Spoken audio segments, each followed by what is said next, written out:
1230 WBVP Beaver Falls. It's now time for One Man's Opinion on Sports with Bryan Pasquale.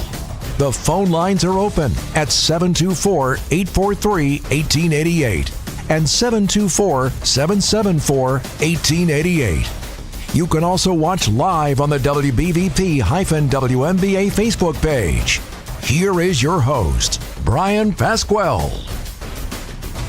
Welcome to One Man's Opinion on Sports with me, Bryan Pasquale. I'm here today at the St. Barnabas studio. Joining me today is my producer, Ryan Garazunas. He's ready to take your calls at 724-843-1888 or 724-774-1888. Make sure you check us out on Beaver County Radio Facebook Live and Beaver County Radio YouTube. Today's show is sponsored by Easy Home Exteriors. They do roofing, replacement windows, doors, and entryways, as well as siding. Easy Home Exteriors is your one-stop shop for all of your exterior remodeling needs. For a free estimate, call 412-678-7008. That's 412-678-7008. What's shaking, Ryan? What's going on, brother? How you doing this week? Well, do you remember 2 weeks ago whenever I told you we were going to try to get a car repair shop sponsor? I sure do, yeah. Yeah, so 3 Tuesdays ago, I dropped my kid's car off to get inspected. $2,200 later, they had it for a week. She drives it for a couple days, and now the engine's overheating. I was supposed to be on Ralph's show yesterday and could not make it because I had to get the car to the same place. And they called me this afternoon and says it needs a new radiator. You know, it couldn't come at a better time. Ain't she going away to college here in a couple months? Yeah, that's what I said. I said, might as well get it all done. He knew what he was talking about because he literally described the history of the vehicle to a T based on what he assessed. So I actually believed him. So hopefully they're going to do a good job on it tomorrow. It was bought off of somebody who didn't really drive it much. And he asked if it sat for a while and then we started driving it a bunch because of, I guess the fluids in there were like gooed up or something. So anyway, on to some sports, I guess, right? Yeah, no, that's, it stinks. It's always something very, very hard to get ahead, Right. We are going to talk Pens. We are going to talk Pirates. We are going to talk Steelers. We have a couple guests today. But first thing I wanted to say is the Masters is coming up, Ryan. Do you watch golf? I don't know. Golf is one that I don't touch. Yeah. You know what? They were advertising the Masters today, and all they had on TV was Tiger Woods. There's people that I'm just sick and tired of seeing in sports. Tom Brady was one of them. Finally, he moved on, and now Patrick Mahomes basically is taking over. Tiger Woods just won't go away. LeBron James won't go away. I want to see the young guys. Yeah, yeah. I like that too. I won't be watching the Masters now. Tiger Woods, he's not involved, is he? Yeah, he's going to play. Oh, he's in the He's played like a few holes this year on tour somewhere, whatever it is, and he's going to play. So he'll probably not make the cut and leave and say his back hurts or something. Okay. He won the Masters, I think, in 2019. Okay. That was his big comeback and big claim to fame, and then I don't think he's really done much since. Oh, maybe he could pull it together and he'll win it this time. That way, could give you something else to be a big Tiger Woods fan about. All right, before we get into the sports we're going to talk about, the NBA ends on the 14th of this month. I think all the teams have like 3 more games left. So they will do the play-in tournament, which is a bunch of bogus BS. 7th, 8th, 9th, and 10th seeds from both conferences will play each other from the 16th to the 19th in the play-in tournament. The top 2 teams from there will then get the 7th and 8th seed, and the NBA playoffs will start the 20th, 10 days from now. Do you like that? Do you like that play-in tournament? No, terrible teams. Like you're 10th. Yeah. And you get a chance, like you're 10th. You played all year long and you're 10th. Right. No. How long have they been doing this? Ooh, it's been a few years. Okay. I want to say since COVID, because they had like an 8-game end of season and they kind of threw them all in Disney World. And I think some of the guys got busted having chicks in their rooms and whatever else. So I would say 21. It was probably when it started. I guess my question would be: has it been successful at all toward any of these lower seeded teams? Well, the Lakers last year were in the play-in tournament. They weren't a top 8 team, I don't believe, and they made it all the way to the Western Conference Finals. Okay, so you can't get a hot goalie like in hockey and I guess make a run, right? You're right. Or, I was thinking the first thing that popped into my head would be college basketball, where you get these 16 seeds that aren't going to win the national title, but you have them in there anyway, and I guess it adds more. Yeah, especially when there's somebody upsets or takes a number 1 seed down to the wire. Yeah. Yeah. So before we get into the Pens here, what were your thoughts about the Sunday afternoon game between Iowa and South Carolina, and then also your thoughts on the Monday night game between Purdue and I believe we both picked UConn from the start, right? Yes, we were big UConn guys at the beginning, and we're not on the Purdue bandwagon at all. We are not. UConn was our team from day one, but no, the game starting Sunday. Iowa, I can't really say that it was any more than or any less than I thought it was going to be. It was a close game to a certain point. You kind of had the feeling that South Carolina was going to pull away at some point, and it was only going to go as far as as Caitlin Clark would have taken Iowa. And I was not surprised one way or the other. I personally was pulling for Iowa, but you know what? You can't take anything away from South Carolina either. Good for them. Good for them. Yes, my take on first the girls' game, the Iowa girls just had no shot, I don't think. Right. And in the second half, Caitlin Clark went 3 for 14 and had a couple turnovers. And when she was not hitting lights out like she did in the first quarter, the game just got out of reach. And then, they didn't have the size inside to stop that 6'7" girl. I can't remember her name, but she would just get the rebound, put it back up, get the rebound, put it back up, get the rebound, put it back up, and you weren't stopping her. I guess she's going to the NBA as well. She should probably be a top 3 or 4 pick as well. And for the WNBA, I guess. Brian, I think what happens is with this game with Iowa, and everything that you just said is 100% true. They just didn't have the size. They didn't have the athleticism. They couldn't do those things. I'm talking of Iowa, and it almost to me seems like they were on borrowed ground in a sense that if Caitlin Clark wasn't out there banging these games out the way she does all the way up until that 18-point first quarter on Sunday. She kept them in all these games. I don't think that this Iowa team was good enough to go as far as they did without Caitlin Clark. Right, obviously. Moving to the men's, same with Zach Edey from Purdue. Yeah. There was a point in the second half where he went 0 for 6 in a row, and then that's when UConn actually stretched their lead. Yeah. And no matter what he did, he ended up with, I think 37 points. But that 0 for 6 little stretch, it got the 6-point game up to the high teens, and Purdue wasn't coming back from them. And it was kind of like hack-a-shack to a bit there too. They kept sending big man after big man and just fouling them. Yeah, I and it's crazy to say that, but that's how big he is for that team. And 37 points, led the game in scoring. Me personally, I knew it was over at a certain point. I think right when you were mentioning, but UConn got a rebound, dunked it, and I think an alley-oop the next time down the floor and dunked it. And at that point, you kind of had that feeling, you know what, Edey isn't going to be enough to keep Purdue in this. You felt UConn was starting to pull away at that point, I thought. Yeah, I believe Purdue's outside shooting was horrific too. So Edey, it's funny. Both big men. I can't remember the 7'1" kid from UConn, but they would have the ball 15 feet from the basket, and they weren't even looking at the basket to shoot. Those two big men, they have to be down inside of 5 feet to shoot. They're handing the ball off, setting screens 15 feet from the basket. Right. And, if either of them are going to make it in the NBA, they're going to have to stretch the floor a little bit better and get a better jump shot. Absolutely. And these guys do have the size to their advantage. Obviously, you're going into the NBA being what is Edey, 7'3", 7'4". He's going to be there, but as you said, there is certainly a lot of areas that guys like him need to improve. Absolutely. Well, they're young enough. You never know.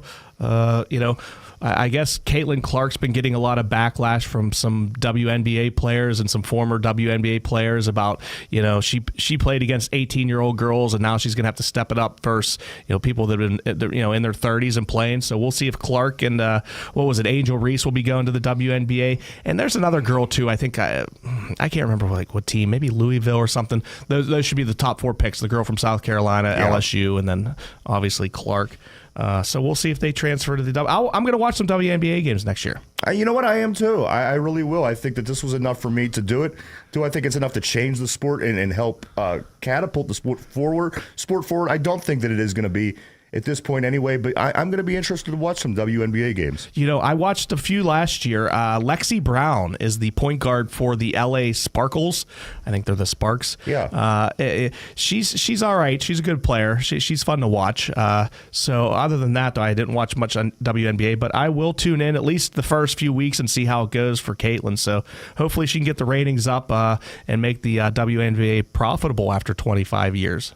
Yeah, I hope so too, and it has. It's felt stagnant for a while. The WNBA, as you recall, when it first came to fruition, there was these girls that you knew. You knew who Lisa Leslie was. You knew who Cheryl Swoops was. You knew who Rebecca Lobo and Deanna Taurasi. You knew who all these girls were. And until this point, I mean, for me, honestly, I can't say that I had a group of girls like I do right now that I recognize and know and actually am looking forward to watch every week with your Angel Reese, your Caitlin Clark, down the list. So hopefully they can take advantage of this core group of girls and get the WNBA rolling. Now, who's that Juju girl? They ended up losing to South Carolina, and she's a freshman, and I guess she's already on pace to break Caitlin Clark's scoring record as a freshman.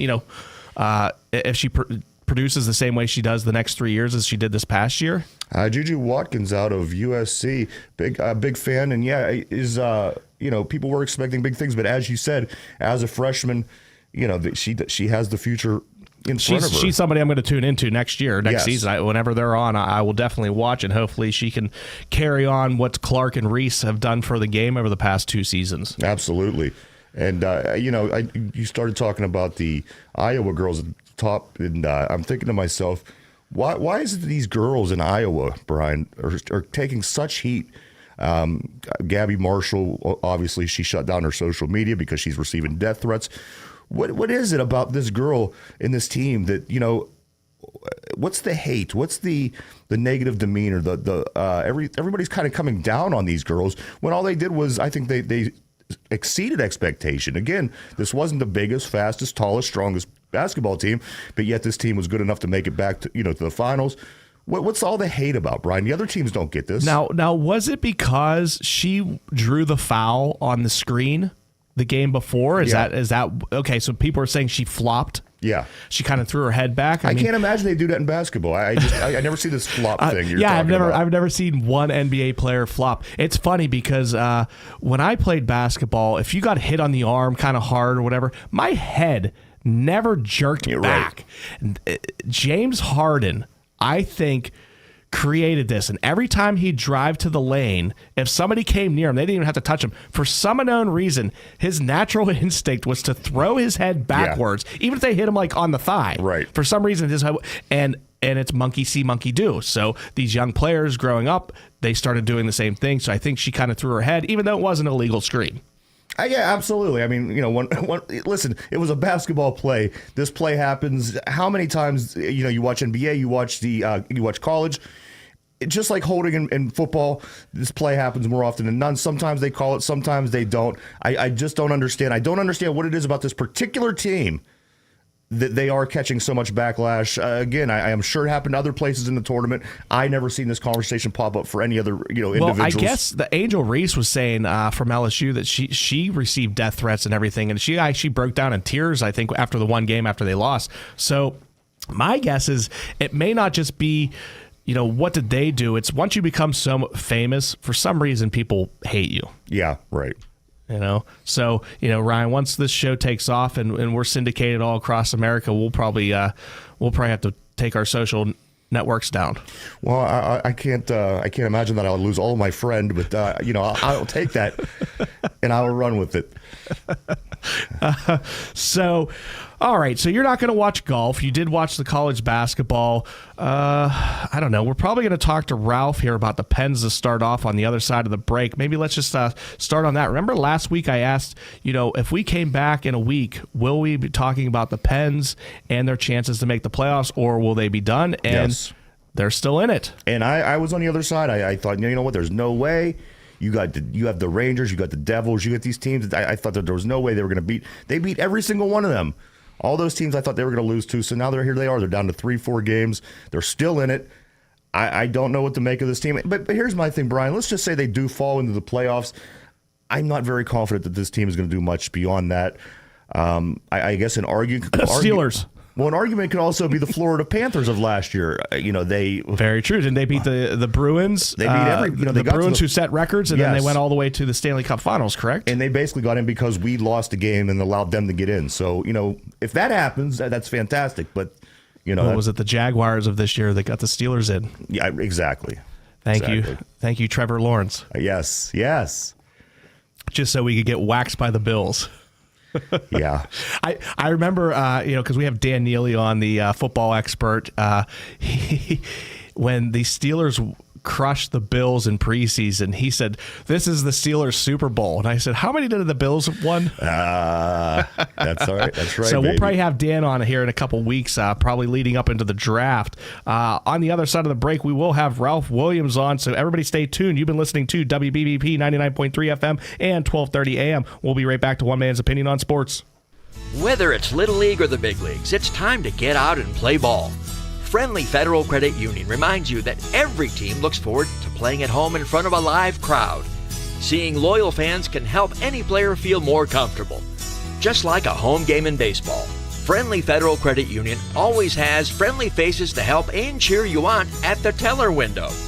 Now get out of that dugout and in front of your cheering section, the personal live tellers at Friendly Federal Credit Union. Thinking of what's good for lunch or dinner? Make it McDonald's with a hot and spicy McChicken sandwich available now for a limited time only. Enjoy crispy, tender chicken seasoned with a bold mix of spices, topped with shredded lettuce mayo, and served on a perfectly toasted bun. McDonald's, I'm loving it. When accidents and injuries happen, you need the experience and insight of the legal team at Luxembourg, Garbett, Kelly & George. Since 1934, they've been committed to the physical and financial recovery of personal injury victims. Luxembourg, Garbett, Kelly & George, a law firm of AV-rated attorneys and super lawyers. Attorney Larry Kelly. That we establish relationships with our clients, because I still believe that relationships still matter. That this isn't strictly business between me and the client, that there's a relationship that develops. And there's nothing more important, I think, in any attorney-client situation than the client believing that the attorney actually cares about them personally. For your initial consultation, call the law firm of Luxembourg, Garbett, Kelly & George at 724-658-8535 or online at lgkg.com. Luxembourg, Garbett, Kelly & George, keeping promises for over 80 years. Now back to One Man's Opinion with Bryan Pasquale. They got $150 out. Welcome back to One Man's Opinion on Sports with me, Bryan Pasquale. I'm here at the St. Barnabas Studios. Joining me today is my producer, Ryan Garazunas. Also, make sure you check us out on Beaver County Radio Facebook Live and Beaver County Radio YouTube. Today's show is sponsored by Easy Home Exteriors. They do roofing, replacement windows, doors, and entryways, as well as siding. Easy Home Exteriors is your one-stop shop for all of your exterior remodeling needs. For a free estimate, call 412-678-7008. That's 412-678-7008.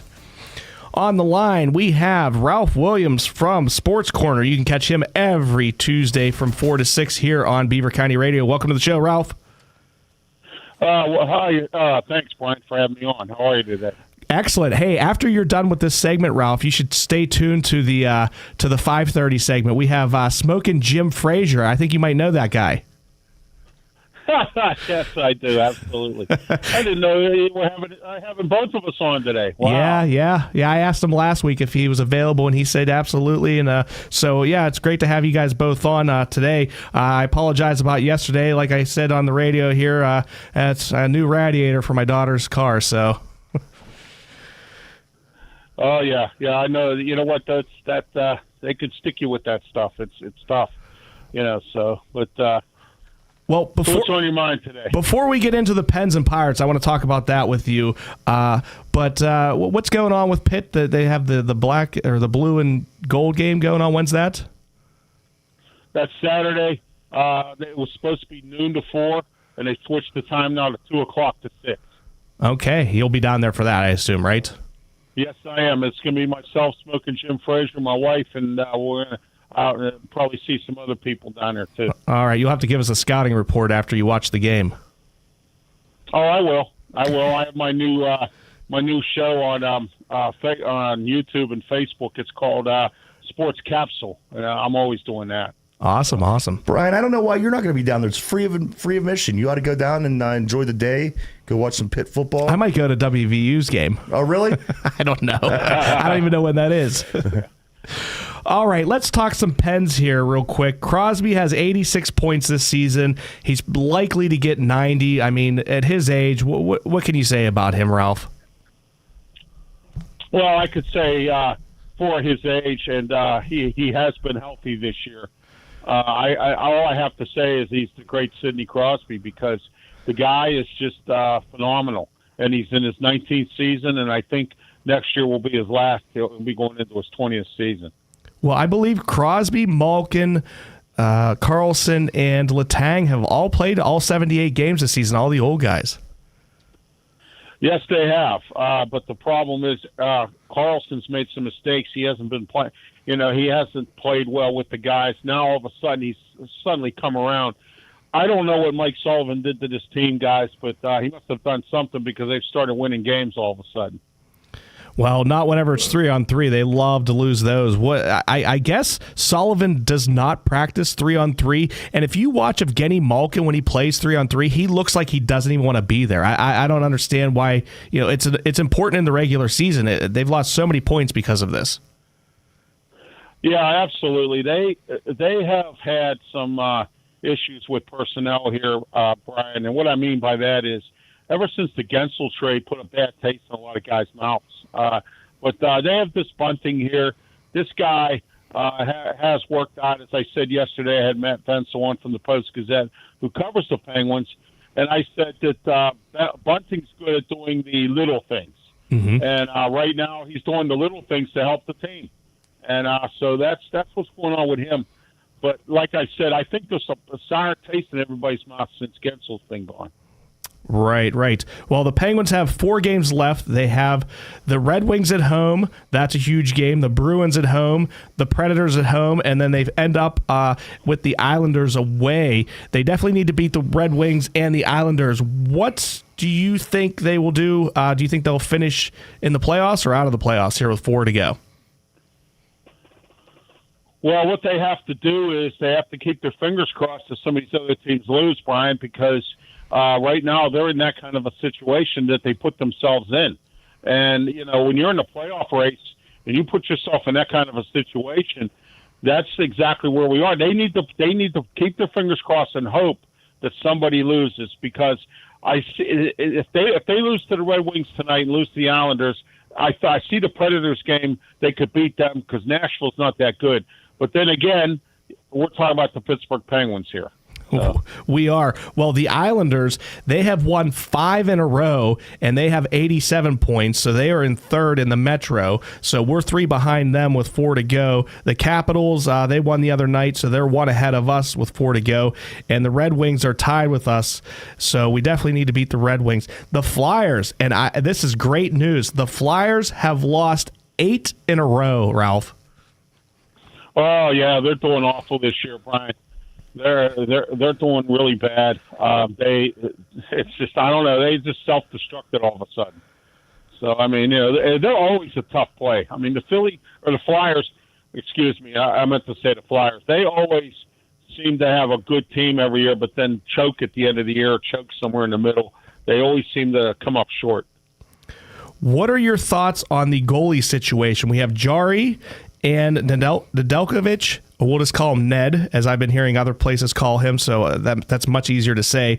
And then they have that 22-year-old Blomqvist from Finland that they took a few years ago in the second round. What do you see them doing for the immediate future and then for next season with the goaltending? Well, I asked that question to Matt Vensel, Brian, and he told me as of right now it's Nedeljkovic's job to lose, but they don't want to wear him out.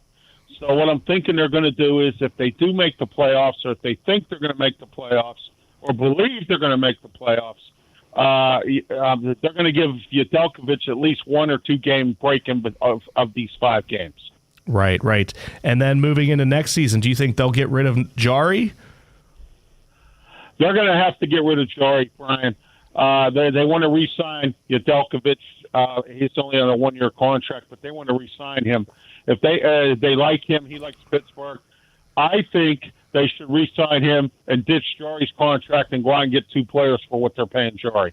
Absolutely. Maybe somebody that can play some defense or score some goals on the wing. Yeah, so go get some younger guys. This team needs to be younger and faster. You know what this team really needs? We're in a younger, faster NHL now, Brian. We're not in a in the old slow club.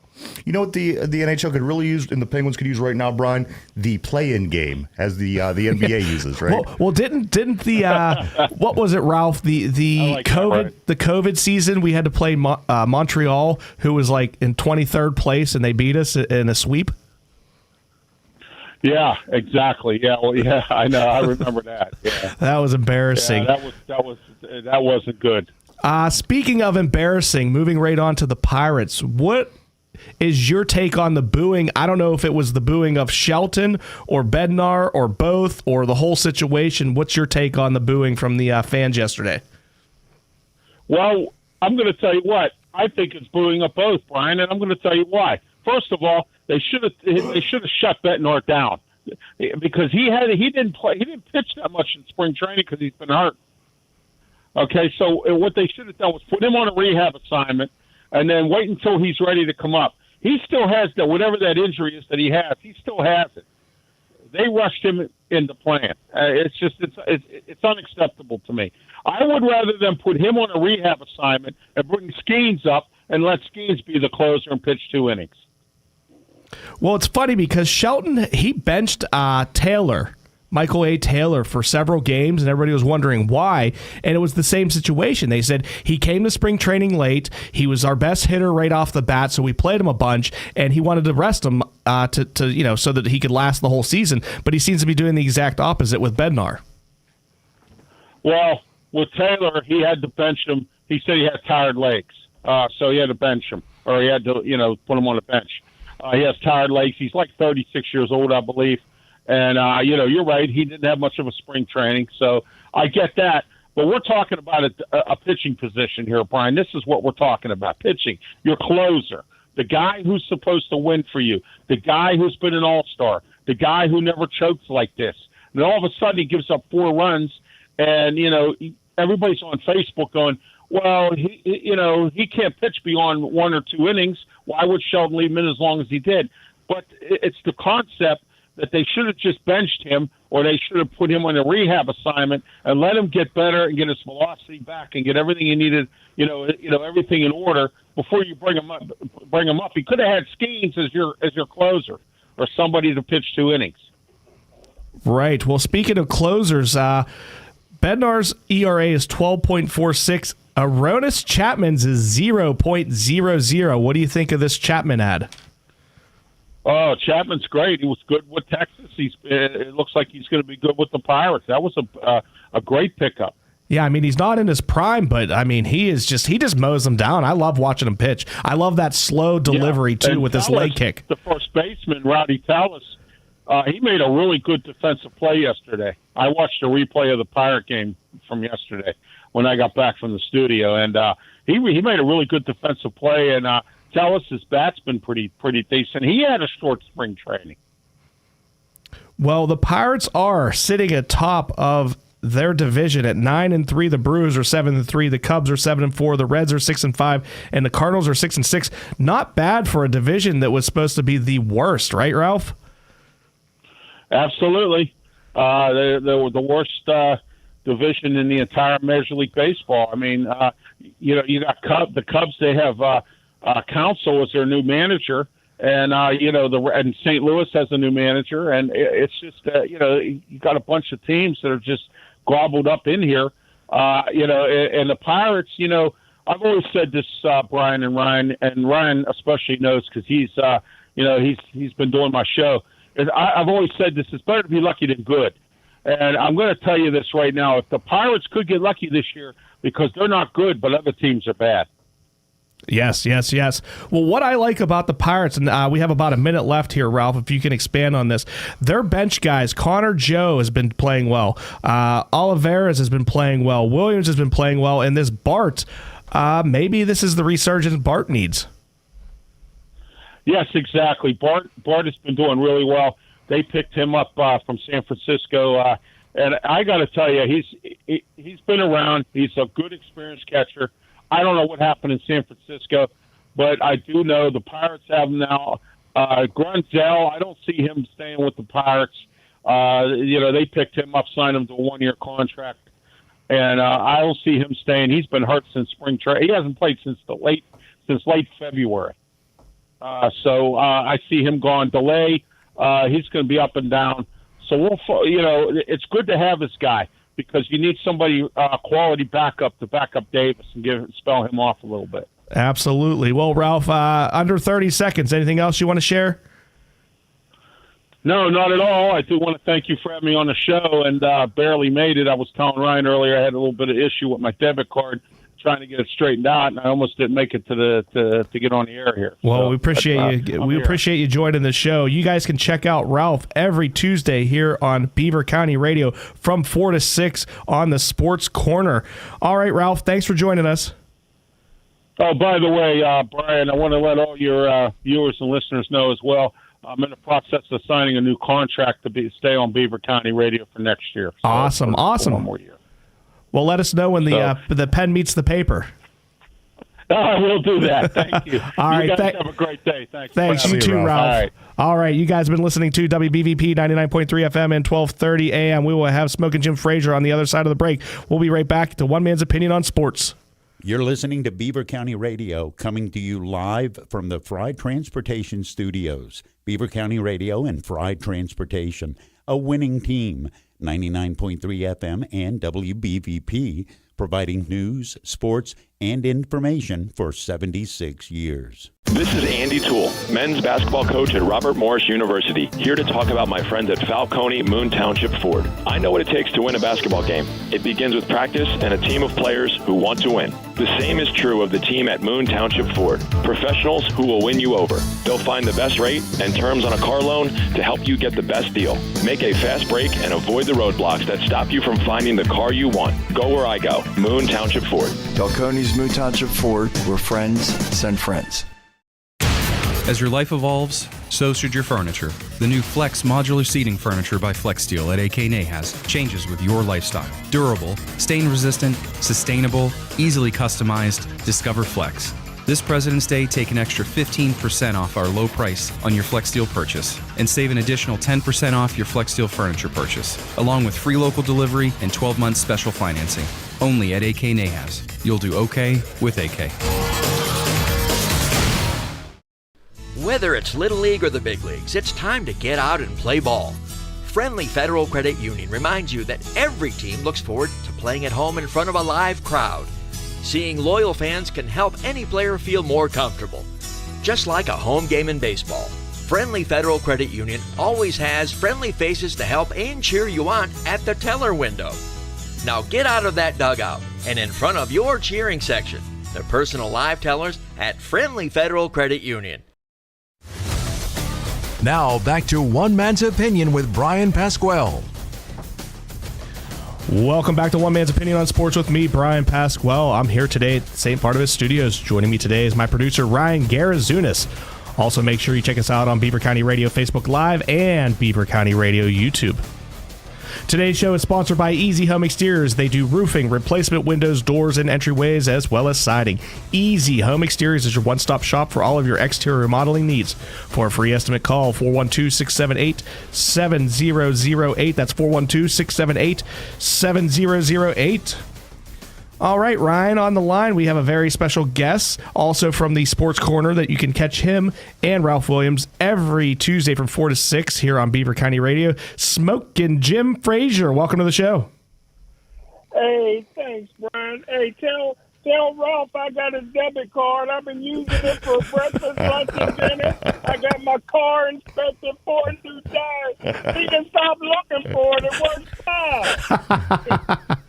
Tell you what, Brian, you and Ryan got two of the best voices radio of all time, man. I look forward to listening to you guys. Thank you, well, we Smokey appreciate Jim. it. I'd like to talk some Steelers because we haven't got into the Steelers yet, and there's a draft coming up here in a couple weeks. I did read a report that Duke Manyweather, who's an offensive line coach, he was saying that he didn't like what Mike Tomlin did with Kendrick Green and Kevin Dotson, that Kendrick Green should have been playing left guard from the start and Kevin Dotson should be playing right guard from the start. So did you hear anything about that? Well, I didn't hear anything about it, but you don't have to be Einstein to figure that out. You know what I mean? They made some mistakes. Hey, ever since Mike Munchak left, they had some problems with a couple of the offensive line coaches they had in there until they got Myers. Till they hired Myers. Now they got a pretty good offensive line coach. But the mistakes that they were making wasn't just on Mike Tomlin. It was on those basically interns that they had working as their offensive line coach. Well, staying with the offensive line, first, second, third round, I would assume they're going to make 2 picks at offensive line. I don't know if you're in agreement with me, but I assume they're going to go after a tackle and obviously a center. What are your thoughts on that for the draft?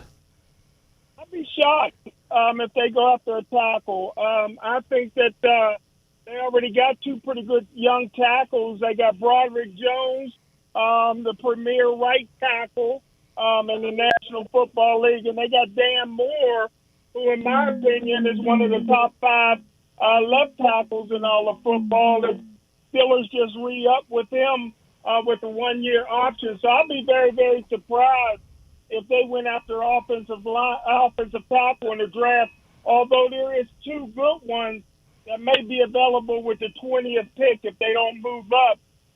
J.C. Latham from Alabama, 6'7", 6'6", 350 pounds. And another one is Mims out of Georgia, about the same exact size, but a little bit raw, only 8 career starts.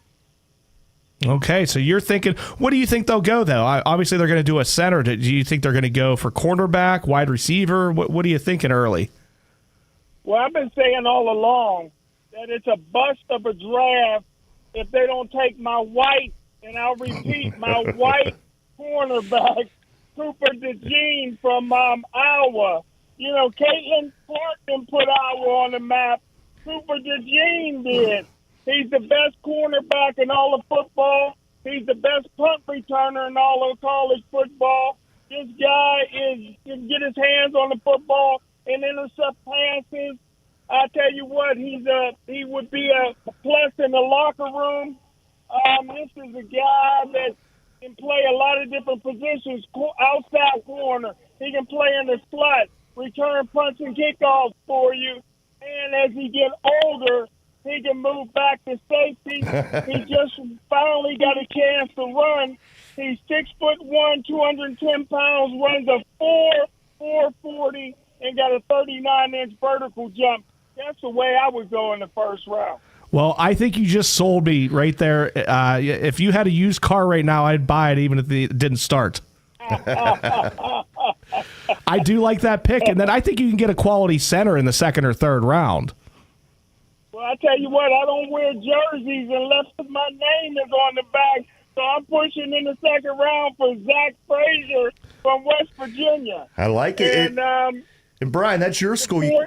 Brian's a West Virginia fan, too, so maybe you could get him on board with that, Smoking Jim. Not necessarily a West Virginia fan, but I'm a fan of Frazier. And I'll tell you what, this guy was a 4-time wrestling champion in high school. Got a lot of experience. And I'll tell you what, man, he weighs in at about 330 pounds, which is pretty good for a center. All right. You know what? If they go with those 2 picks, I will call you up and maybe we can have a cheers to it because I would be excited if that was their first 2 picks. All right. Thanks, Brian. And I just heard in the last 24 hours, guys, that the Steelers are still strongly pursuing a deal with San Francisco to possibly make a trade for Brandon Ayuk. Again, the big question mark, I think, going into this with that center position, of course, is a wide receiver position. What do you guys think about the wide receiver room? We got a bunch of guys that, are under average in the NFL. I'd say a lot of these names are. They lose Miles Boykin yesterday to the Giants. He wasn't a lot of help on offense, but a good special teams guy and a guy that filled out the room. How do you guys think that this year's wide receiver room is going to turn out? Because right now it doesn't look fantastic, does it? Go ahead, Jim.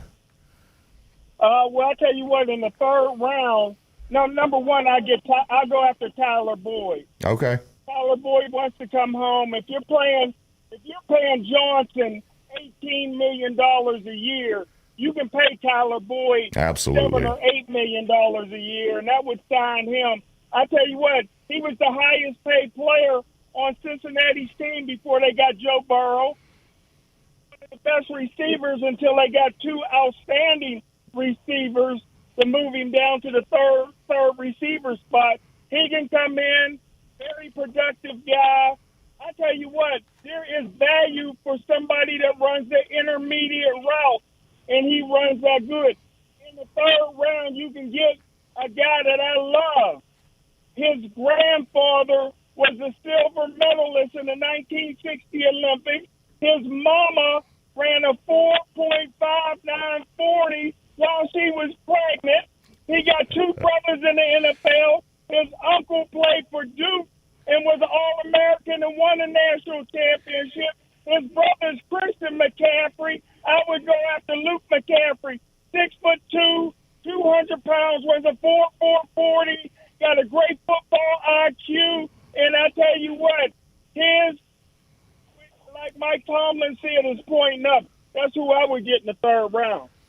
I really respect and I love listening to Smoking Jim talk. He makes so much sense. He comes with a lot of facts. But the one thing that worries me, Smoking Jim, you have us right now through the third round of the draft, and we've only drafted white guys at this point. We'd like to get better as a football team. I just want to put that out there.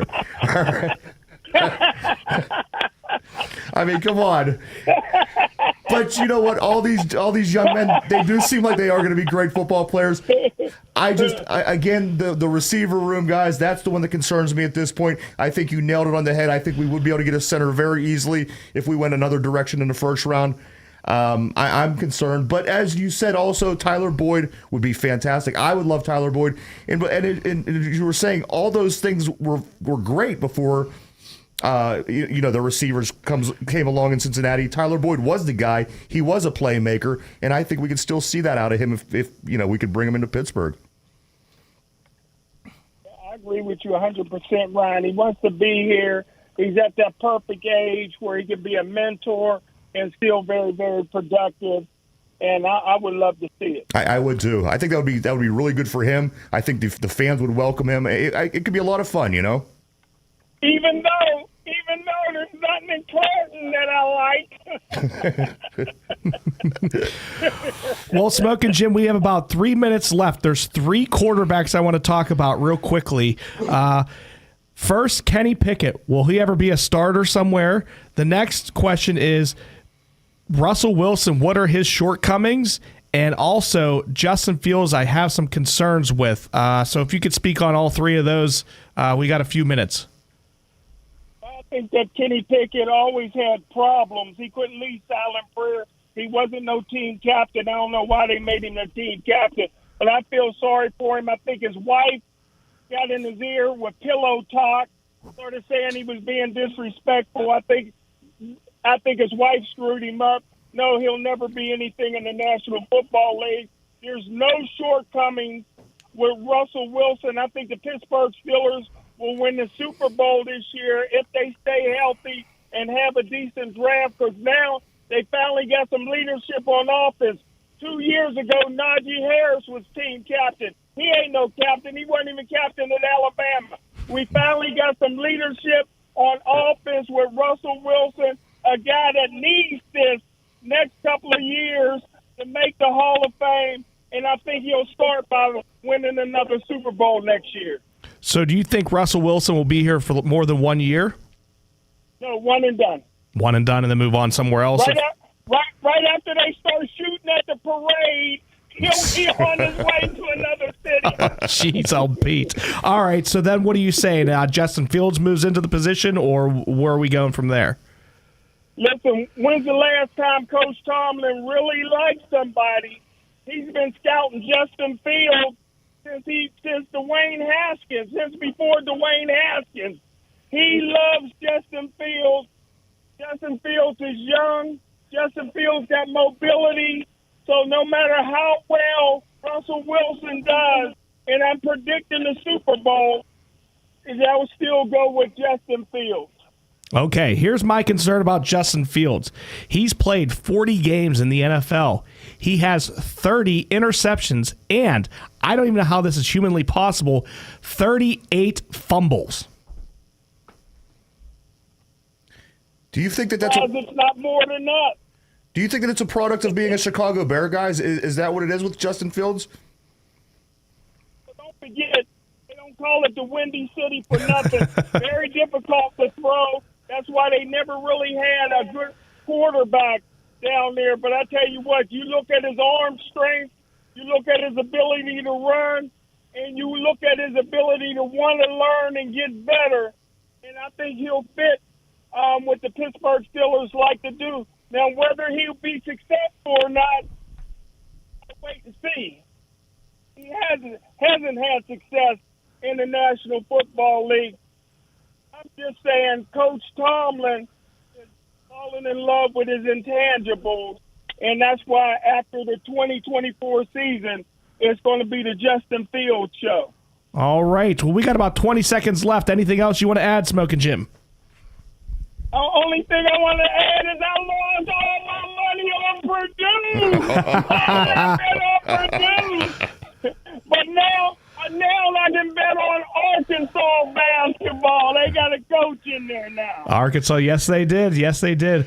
All right, you guys can check out Smoking Jim on Sports Corner every Tuesday here on Beaver County Radio from 4 to 6. Thanks for joining us, Smoking Jim. It was an honor being on. Thanks, guys. All right, we'll have on shortly. You guys have been listening to WBVP 99.3 FM and 1230 AM. We'll be right back to One Man's Opinion on Sports. Hey, can you imagine trying to hit a fastball or throwing a runner out at home? It's hard to think of doing these things under perfect circumstances, let alone with the distraction and discomfort of dental issues. Regular dental care from Dr. C. Timothy Lip can improve your productivity, happiness, and focus, even if you're not in the big leagues. Dental problems affect more than just your teeth. Visit lipdentistry.com or Dr. C. Timothy Lip Family Dental Offices on College Hill and Robinson Township. Life, liberty, and the pursuit of low prices at AK Nahas. This President's Day, get a Whirlpool washer with removable agitator for $4.99 or a GE French door refrigerator for only $12.99. Save up to $400 on KitchenAid stainless steel dishwasher with a third rack, only $7.49. Or a GE stainless steel print resist dishwasher for $6.29. Plus free local delivery, setup, and removal. Save more this President's Day only at AK Nahas Appliance, Furniture, Mattress, and TV. You'll do okay with AK. Push Beaver County is presenting the 44th annual Beaver County Maple Syrup and Music Festival. It's back and happening Saturday, April 20th, Sunday, April 21st at the Lodge at Brady's Run Park. Join Beaver County Radio for a live broadcast both days from 12:30 till 2:30 p.m. You can also spin the prize wheel for a chance to win great prizes. Beaver County Radio's broadcast at the 44th annual Beaver County Maple Syrup and Music Festival is being brought to you in part by Push Beaver County, the Beaver Falls Municipal Authority, Brightway Mobility, J. Young Refuse, the Beaver County Conservation District, Harbor Construction, Electric Garage Door Sales, McGee Heating and Air Conditioning, and Beaver County Radio. Now back to One Man's Opinion with Bryan Pasquale. Welcome back to One Man's Opinion on Sports with me, Bryan Pasquale. I'm here at the St. Barnabas Studios. Joining me today is my producer, Ryan Garazunas. He's ready to take your calls at 724-843-1888 or 724-774-1888. Also, make sure you check us out on Beaver County Radio Facebook Live and Beaver County Radio YouTube. Today's show is sponsored by Easy Home Exteriors. They do roofing, replacement windows, doors, and entryways, as well as siding. Easy Home Exteriors is your one-stop shop for all of your exterior remodeling needs. For a free estimate, call 412-678-7008. That's 412-678-7008. Ryan, before we get into the booing, I do want to say that the NBA playoffs are going to be coming up here shortly. We are going to have a guest on, a famous YouTuber, Scap Attack. That's Skapataki has 40,000 followers. He does an excellent job with players in the NBA. It's entertaining. It's hilarious. It's great. We're going to have him on talking NBA here. Hopefully in 2 Wednesdays is when I'm going to try to schedule him. We'll let you guys know next week for sure. Speaking of YouTube, Ryan. Yeah. I did not know your trivia question today on your live cast. Why don't you tell everybody about your podcast? Yeah, you did know the question today. Our show's called The Two Dumb Yinzers. It's originally came out as a podcast, but we also do it live on YouTube as well, so you can watch. But it is every day throughout the whole week, Monday through Friday, 11 a.m. to 12 p.m. Eastern Standard Time. And you could join us. It's interactive. You could participate on the board. You could chat with us, ask questions. Make fun of Derpy. Make fun of Derpy, who hasn't been feeling well lately, so we've been taking it easy on him. But no, every day you can check us out. And then the show we do live, brand new every day, we upload on Spotify in podcast form at 8 o'clock in the evening, so you could also listen to it that way. And the website is www.the2dumbyinzers.com. Check it out. Awesome. I check it out at least 2 or 3 times a week. We appreciate you, man. Yesterday I was running the drill and I missed about like 5 minutes. I'm like, I wonder what I missed. I get so ticked off whenever I have to make noise and I can't hear you. You made quite a contribution, because I don't remember if it was yesterday or it was Monday, but one of those 2 days I did use a trivia question that you I missed my own trivia question. That was Monday then, because I listened Tuesday and I listened today. It was about the most wins, the best record in Major League Baseball history. Who was it? 116. Yes. I had no clue. I knew it was Seattle. I didn't know what the number was. Yeah, that's ridiculous. 116 wins. Man, some of these seasons we don't even get that in 2 tries. Yeah, right. All right. So the Pirates are out there winning. Yes. Their starting pitcher goes 8 innings. Yes. He has a 6 hits, game. They're up 3-1. Why does Derek Shelton take out the starter and put in Bednar? All right, so for one, let me just kind of paint the picture. Martin Perez threw a gem of a game. Mm-hmm. A gem. 8 straight innings. I mean, come on, look at the stat line. He was amazing. Oliveros, he hits 2 home runs yesterday. It couldn't have been any more perfect of an afternoon matinee game for the Pirates. First to 10 wins? Yes, first to 10 wins. I thought to myself, I'm good at that point, Brian. It was a long day. I'm going to take a nap. I know the Pirates are going to finish this out. They're going to win. I'll wake up. They'll be 10-2, and we'll go on with life. But that ain't what happened. They played a great game. They were up 3-1 going into the 9th inning. For whatever reason, Shelton does put in David Bednar, which, most of the time prior to this, it's not a bad thing, right? We like Bednar. Oh, absolutely. And he comes in. And he lets up a bunch. I don't remember what it was, 4 or 5. I think 4 runs and got 1 out. And 6 hits and 1 out. And, one third of an inning is basically what he pitched. Enough time to let us be behind 5-3, which ultimately that was the score. My question is this, Brian, and I've been saying this all season. I understand that Chapman's a little bit older. I get that.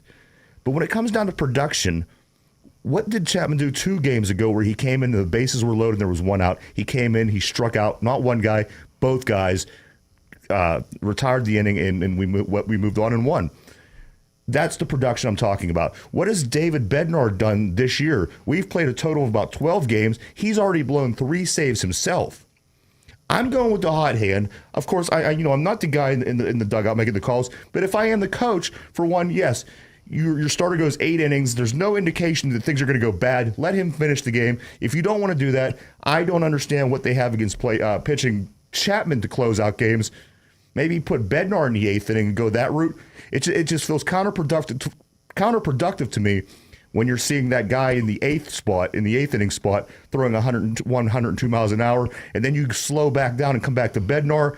I think that gives the advantage to the hitter, if you ask me, right? Yeah, I'm in agreement with you. As much as I like Bednar, and I think he's been one of the best closers in the game for years, but Chapman's been doing it for over a decade here easily, and I see no reason why Chapman shouldn't be the closer, at least temporarily, or flip-flop them. What does it matter? 8th inning, 9th inning.